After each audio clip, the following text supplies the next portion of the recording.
You're listening to the Illuminations Media Network.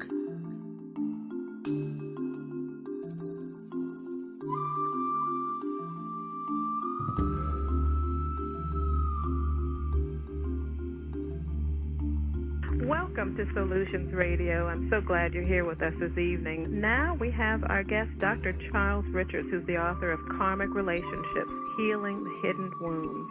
Dr. Richards is a wonderful guest. I have actually had one of his powerful sessions. He is a psychotherapist that works with soul journeys, which is a system of healing that he's created. He works with dreams. He's just fabulous. And so without further ado, we don't want to waste any time because we have a lot to cover this evening. It's a very fascinating subject. So Charles Richards, welcome once again to this time to Solutions. You were on Illuminations Radio last time, which is our sister program. Thanks, Tamara. It's a pleasure to be here and to be back with you guys, and just look forward to an interesting discussion about karmic relationships, soul journeys, wherever you want to go with it. Wonderful. But as always, just in case any of our listeners hadn't had the opportunity to listen to the other program, I'd love for you to share a bit about yourself, your background, and how you came to become interested in this topic. Yes, I guess it started truly when I was 15 and I began studying metaphysics and learned about karma, reincarnation, past lives, and meditation, and started on my own journey at that time. When I got into undergrad and started looking at what direction I wanted to go, I finally came across psychology, although I started out as sort of pre-med. But I realized that I really loved psychology. But I had a challenge with psychology because it's defined as the science of the soul, but modern psychology was focused primarily on the mind and the emotions. And in my studies earlier with metaphysics, learning about karma, reincarnation, past lives, it was clear to me that, the soul is really the essence of the person, the essence of consciousness. And if psychology wasn't addressing that, I realized they really weren't dealing with the true self. They were dealing with the ego self. And as soul, I understood that we live from life to lifetime. I mean, this lifetime is not the one and only lifetime we'll experience. And that explains why we all come into life in different situations, different kind of opportunities, different kind of challenges. So it was clear to me that you had to start with a basic truth to really resolve and solve people's issues. And that also explained to me why traditional therapy could go on for months and years without getting real significant results, because we were only dealing with the tip of the iceberg in this life. So that led me right away, when I started to study psychology, to decide that I was going to really address the spiritual side, the real essence of the individual, which is soul and not just the ego, and recognize that we've got many lifetimes, and so we have to find a way to address past lives if we really want to live fully in the present in this life, because a lot of the issues that we struggle with are residues from past lives. Right. That's very powerful information, and the whole concept of that makes a lot of things really understandable, because we always think about the child that is born riddled with cancer, or the child that's abused. That here's an innocent. Absolutely, yeah, innocent. yeah. And and if you take the traditional religious view, which I was raised with, I mean, I went to a Baptist church and a Catholic school. It just, if we've all only had one lifetime, and you've got a child that's come in riddled with cancer, it doesn't sound like a compassionate God that would set that up if you only had one shot. So to me, that equation just didn't really add up. Right. And also the title of your book, Karmic Relationships. I mean, we've all had those relationships with people who we couldn't understand that we couldn't live with them or without them. Right. These were people that we were just drawn to, and we knew that something wasn't right or that it wasn't going to end happily, but we were just drawn into that. Absolutely. And and when you understand the significance of karma, that there's nobody in your life that you have any kind of significant relationship with that you don't have some type of karmic tie with from past lives, it makes sense why some people you're immediately drawn to and you feel this familiarity with, and other people you have this maybe dislike or repulsion, or you have conflict with them right away, and that really points at the past life history. And in your book, you have many very interesting case histories there. So, well, let's see, case histories. What would be a good one with regard to past lives? There's just so many, I don't know where to start. But I guess I'll just talk about a woman who came to me who had a marriage that was reasonably satisfying and fulfilling. She had 4 young boys, but she found that she had this real challenge with her husband from time to time. I mean, she was a capable, strong, self-assured woman, but she said that any time her husband would get upset at her or challenge her in any way, she would just lose her nerve. She would just feel threatened and insecure and low self-esteem, and she really didn't understand why she would go into that reaction whenever he was challenging to her in any way. And she also had coupled with that some chronic low back pain, and that would come and go, but had been pretty much persistent for like a decade or more since she'd been married to this man. And so we did a session on that, and we went into a lifetime initially where she was a male herself, and she was a trapper riding through the sort of the hills of I think it was an area of the Midwest. I can't remember exactly where it was now. But she actually encountered 3 horsemen as she was riding through these hills with 2 dogs in tow. And these 3 horsemen just sort of appeared, and the lead horseman asked him, because she was a male in that life, what he was doing there, and he said he was just looking for some Indians or some tribes to trade skins with. And the lead horseman informed him that all the tribes around there were exclusive to them, and that they did all business with them. So he just commented to the lead horseman that he thought, well, okay, I guess I'll just be moving along then. And but what happened was that lead horseman nodded for the 2 other horsemen to sort of flank him, to circle around on either side of his horse.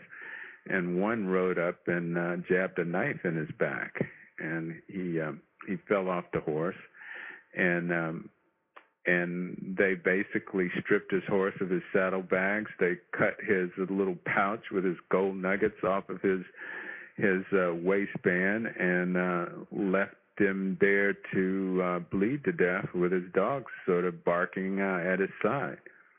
And she died. Or he died in that lifetime as a result of that attack from those 3 men. Well, it turned out the lead horseman was her husband in this lifetime. Mm-hmm. So interesting. Yeah, and she recognized it right away. Well, so that was something that instilled that the presence of that person instilled what's called a fear of a traumatic sort of episode that was tied to him, tied to that soul. And in this lifetime, they had karma to work out, and they were drawn together. In fact, she described how he wasn't the kind of guy that she would normally be attracted to, but when he came into her life, for some reason, she just went along with what he wanted to do in the relationship, and how he wanted the relationship to progress. And also she noticed that her lower back pain developed around that time. Well, after that session, immediately her lower back pain was not there when she got up off the sofa. That was gone, and I remember she was amazed about that, and she thought it might come back. But when she got home, she phoned me and said that it wasn't back. She was pain-free. And she also realized that she had no more fear of her husband. She felt that at this point she was not threatened by him and, his challenges, because he was a very strong-willed individual, and that she felt his equal suddenly. And so it really helped improve their communication and just sort of the level of the quality of the relationship they had. Now, over time, you never know, because couples are often drawn together initially because they have karmic ties from past lives. And those karmic ties are mixed. Some of the karma is what we call good karma, meaning favorable experiences in past lives. And some of the karma, it may be based on painful or traumatic experiences between the two souls in past lives. You always hope that if it's your life partner, that most of the karma is favorable, because once you balance that karma, if it's primarily negative or traumatic past life experiences with that soul, once you balance it, then often the relationship dissolves, and it's time to move on in your life and take the next step. And I think we are incorrect in assuming that all marriages should and have to be a lifetime or till death do us part, because, often there's a karmic tie that brings you together, and once the lessons are learned and that karma is resolved, you don't necessarily need to be together any longer. I mean, if there's love still there, if there are things that you want to share with each other and grow together in a way that's real mutual, then yeah, you continue that journey, even though the karma is resolved. Then it becomes a pure love relationship and partnership. But sometimes that's not the case. Very powerful information. And so there, even a physical ailment, that was attached to that particular lifetime was healed. Just the mere fact of her understanding who he was and what the dynamic was. Absolutely. I see that often paired with the emotional conflict or challenge that couples and individuals have with other people, whether they be coworkers, whether they be family members, and of course in intimate or relationships or spouses. If there's a physical component, often it can be tied with and will have its roots in past life. Now, not to say that there are not reasons for it occurring in this life also, but often that's just the tip of the iceberg. Some people say, well, yeah, but I had this happen when I was a child, or this happened in my family. And I say, yes, that is true, but the real roots go back into past lives. Mm-hmm. Because of the vibrational energy, it's just recreated over and over again. Yeah, in fact, the vibrational energy from a past life, when the soul comes back into a body, it can be drawn to a body that will pick up genetic predispositions to a certain illness or ailment that will reflect a certain kind of injury in a past life to either an organ, or it could be an allergy, it could be anything, or it could be even an addiction. I've had people who of course were drug abusers in past lives, and of course they come in this life and they have a predisposition to addictive behavior, substance abuse. and it's because of what happened in a past life. And if we go back further, the reason often that they had that predisposition to addictive behavior is because in a past life way back when they were, just learning sort of the lessons of karma, they maybe dealt drugs themselves, and got other people addicted. So then, of course, they had to experience the flip side of that equation is experiencing addiction themselves. Mm-hmm. I have a question. Sure. I've often heard it say that when we come into this life or any other life prior to this one, that we come in with a certain script already written, and I've always had a problem with that, because when I look at the type of individuals that come into the world, some people end up homeless, some people end up in a pretty bad way. Mm-hmm. And I've always had a problem, Doctor, with someone, I just find it very difficult to wrap my brain around the fact that someone prior to coming into this existence said, oh, well, I'm going to come into this existence and I'm going to be poor. I'm going to struggle. I'm going to suffer physically, and right. so on and so forth. What are your thoughts and opinions on that? Well,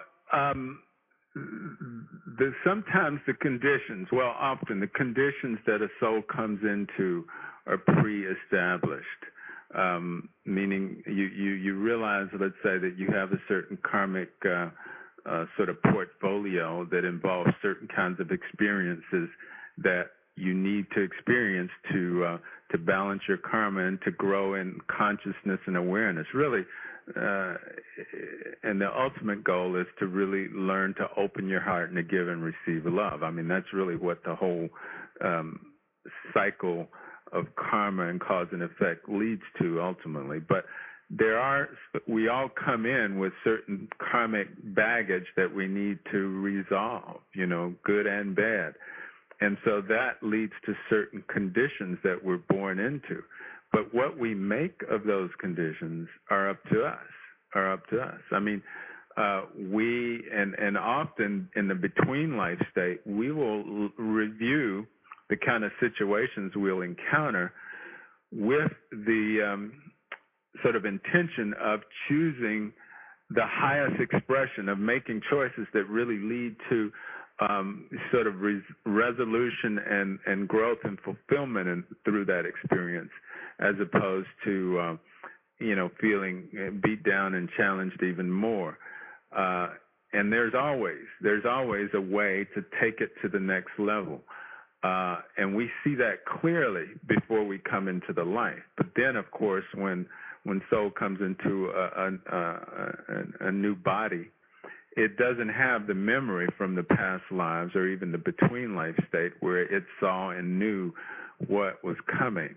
And so then, you rely on a soul memory to help you when you hit those sort of, you might say, moments of truth or crossroads in your life where you can take a situation and resolve it, or you can sink, down lower into it, or just basically just maintain the status quo and not seem to make any progress.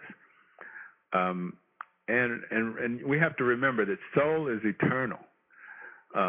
As soul, we live hundreds of thousands of lives. It will never die. So, our concept of time is a very limited one here. To soul, a lifetime is like a day in our world. I see. Very powerful. So basically you're saying, Doctor, that even though we come into this life, with, as you said, some stuff that we have to work out, even though it may be predisposed, if you will, it's still alterable, correct? Well, perfect example is guess who? Our president, Barack Obama.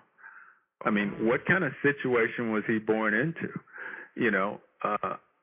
For some souls, that situation would not necessarily lead to, a favorable or an outcome where he becomes a world leader. It could lead to an outcome where he becomes, somebody that's just a blue-collar worker, struggling to get by, Mm-hmm. Not that anything's wrong with that, but it's just the choices and the opportunities that soul made with a situation that he was born into that made the difference.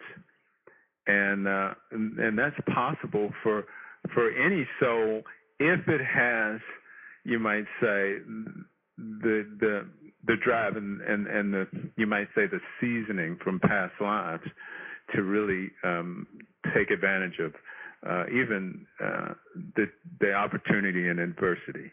And if you could kind of give us a walkthrough of what a soul may, you talked about between times where there's this period after the death, there's the death is experienced, and then they move into a place of assessment and then making a decision.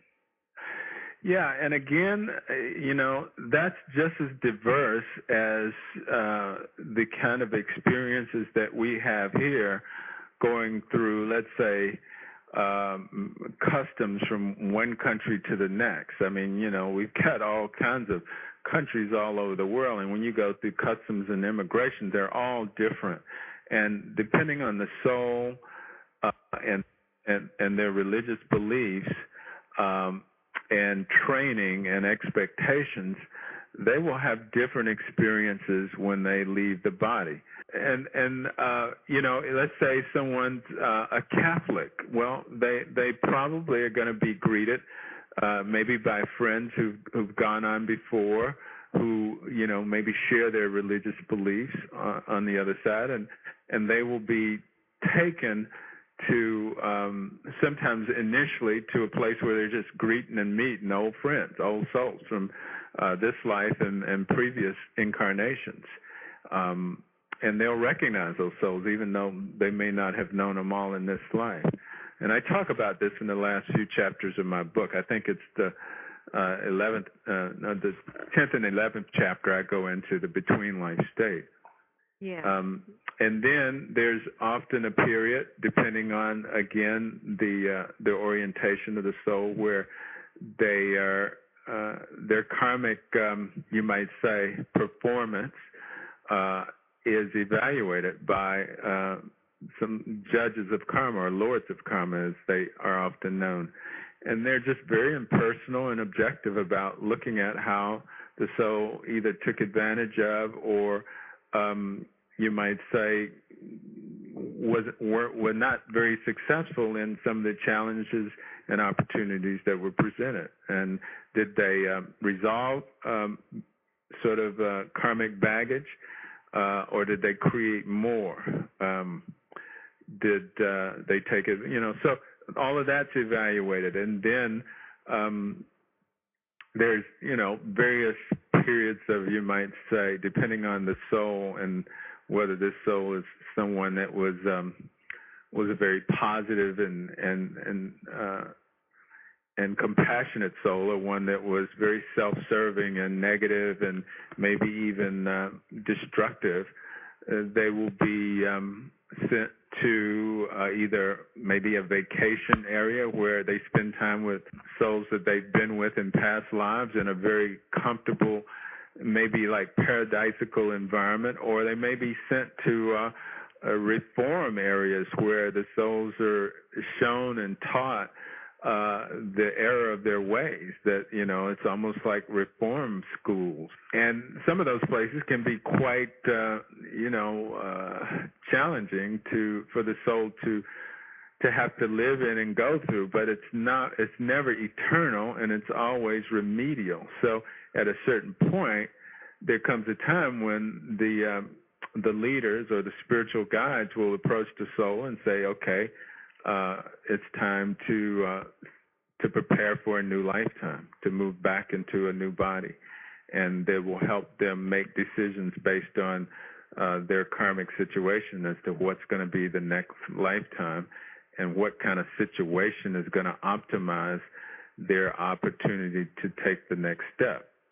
And it's sort of like going to a university here. It's like, depending on the grades you made in high school and your GPA and a lot of things are taken into consideration, that will determine which universities you can get into, which, sort of graduate programs will be accepted. You'll be accepted in. And for a soul that's on the other side, their karmic baggage, their karmic pluses and minuses will determine what kind of family and family situation and parts of the world and socioeconomic status and health, the health of the body. All of that is determined by their karmic baggage. That's what, those are the kind of things that are decided when a soul comes back into a body. And at a certain point, the soul drops down into the womb of a mother just as she's given birth and comes out into a new body.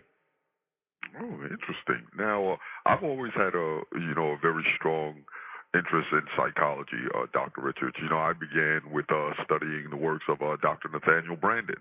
Okay. And, I then discovered the works of Dr. Connie Zwei, doing shadow work and what have you. And the one thing that I took away from Dr. Branden was his sentence completion techniques. And then when I encountered shadow work, I found that interesting as well. Now, when we look at our past lives and we heal the wounds of our past lives, can we return to past lives and possibly heal any errors, like basically correct some things that we might have done that was unwise? Well, when you say correct, what do you mean? Okay, perhaps like as you stated earlier, in a previous life, I may have been a drug dealer. Okay. And obviously, that's doing that, I'm harming people. But now, if I wanted to go back and correct that, and say, well, no, I don't want to be a drug dealer. Let me erase that and put something else there. Is that possible? Well, you could do it in theory.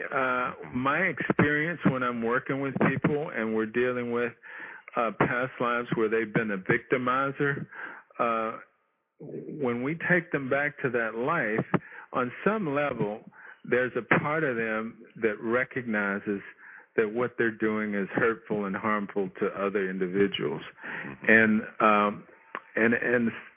often at the end of their lifetime, a part of them has sort of, you might say, some shame or guilt around that, or at least a recognition that they've done something that they're going to have to pay for. And so what I'll do is I'll take them to the point where they have that recognition or shame and guilt. And they will, and going through it in their present day consciousness, they're actually able to see themselves with greater compassion and forgiveness. It's almost like, Jesus going to the sinner and having more love for the sinner than the sinner has for itself, for himself. Well, that's how we are when we go back and see our past lives where, we've been, living in a way that's sort of hurtful and harmful to other people. So you'll see that life and you'll see, the kind of things you've done, and you'll be able to forgive yourself.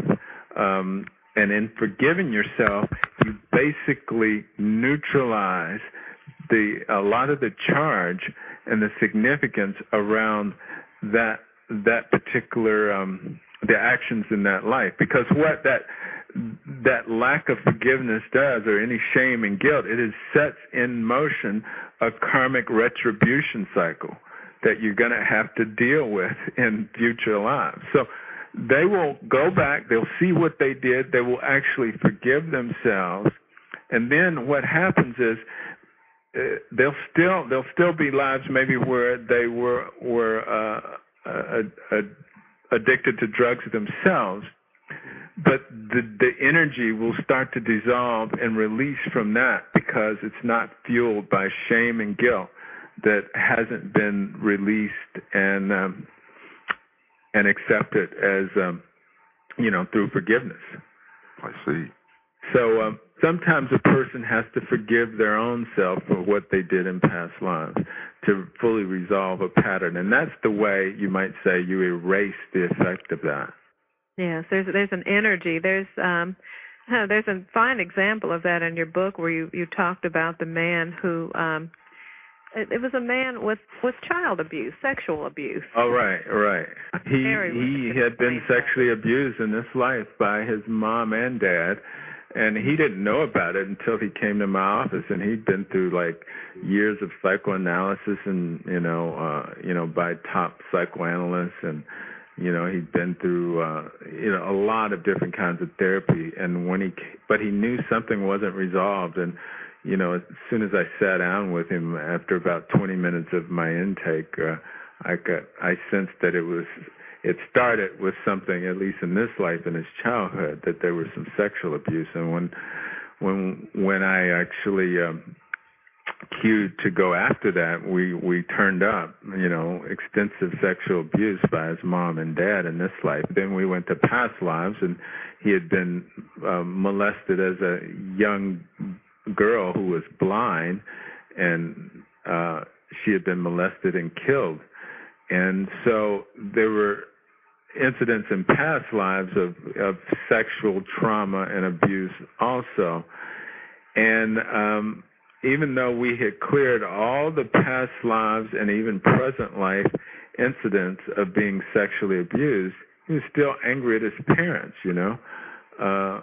thinking, how could they do such a thing to, their son, So I realized that if he couldn't forgive his parents, at some level he hadn't forgiven himself. So we were going to have to go back to the lifetime where he set this whole pattern into motion. And when we did that, he immediately went to a life where he was a male, and he started laughing almost, because he said he was such a pervert that, he would have sex with little boys, girls, even animals. And he just realized that he had set this whole pattern into motion, and he was able to look at himself with compassion and forgiveness and just say, it's not about my parents. They were just being used as vehicles for me to get sort of to resolve this karma. And he was able to forgive himself, and immediately had no anger or resentment toward his parents. And that was the completion of that piece of work with him. Enjoyed what you've heard? Catch the members-only podcast simply by subscribing at illuminationsmedia.net.